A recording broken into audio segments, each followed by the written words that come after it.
మన రాష్ట్రంలో 2019 నుంచి 2024 వరకు ఒక డార్క్ డేస్.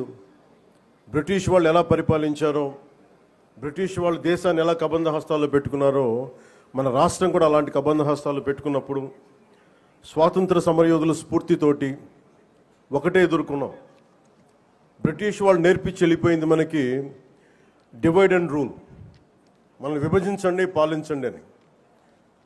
కానీ ఎలా మన కూటమి ప్రభుత్వం మన స్వాతంత్ర సమరయోధుల స్ఫూర్తితోటి యునైటెడ్ అండ్ రూల్, కలిసి ఉందాం, కలిసి పాలన చేద్దాం, ఇదే కూటమి ప్రభుత్వం తాలూకు ముఖ్య ఉద్దేశం. ఈ స్ఫూర్తిని మేము స్వాతంత్ర సమరయోధుల పోరాట స్ఫూర్తిని నుంచి మేము తీసుకున్నది ఇది.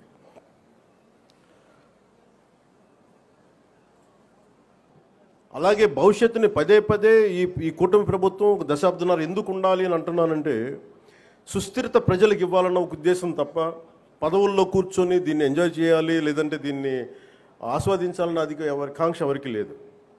కానీ ఈ దుస్థితి నుంచి, ఎందుకంటే అనుక్షణం ప్రతిపక్ష నాయకులను చూస్తూనే ఉన్నారు, జాతీయ స్థాయి ప్రతిపక్ష నాయకుల నుంచి. ఓడిపోతేనేమో సడన్గా ఓట్ చోరీ అంటారు. వాళ్ళు గెలిచినప్పుడేమో ఓట్ చోరీలు కనిపించే వాళ్ళకి. గత ప్రభుత్వంలో కూడా చూసాం.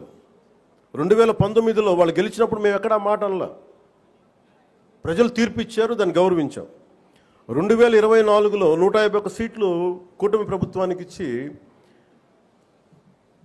164 కూటమి ప్రభుత్వానికి ఇస్తే సడన్గా వారికి ఏమనిపించిందంటే ఇది ఓట్ల గురించి మన ఓటింగ్ మెషిన్లో తప్పు అంటాం. అంటే గెలిచినప్పుడు ఒక న్యాయం, ఓడిపోయినప్పుడు ఇంకో న్యాయం. ఇది రాష్ట్రం, జాతీయ స్థాయి నుంచి రాష్ట్రం వరకు ఒకటే దేశాలన్నిటికీ కూడా అంతర్గతంగా అస్థిరత సృష్టించడం వాడి విధానం. మనం దాంట్లో అంతర్జాతీయ కుట్రలో భాగంగా చూడాలి ఇదంతా. కానీ గత ప్రభుత్వంలో చూస్తే విమర్శ చేయడానికి భయపడేవాళ్ళు, పోలీస్ అధికారులు డ్యూటీ చేయడానికి భయపడేవాళ్ళు, అధికారులు ఎనీ సివిల్ డిపార్ట్మెంట్స్ ప్రతి ఒక్కరు కూడా భయపడేవాళ్ళు, అడ్డగోలుగా దోచేసుకున్నారు. ఇవన్నీ కూడా విదేశీ శక్తులకి ఇది ఆలవాలం అయిపోద్ది, వారికి కనుసైగలు వీళ్ళందరూ మెలుగుతున్నారు. వీళ్ళందరూ అలా చూడాలి దీన్ని.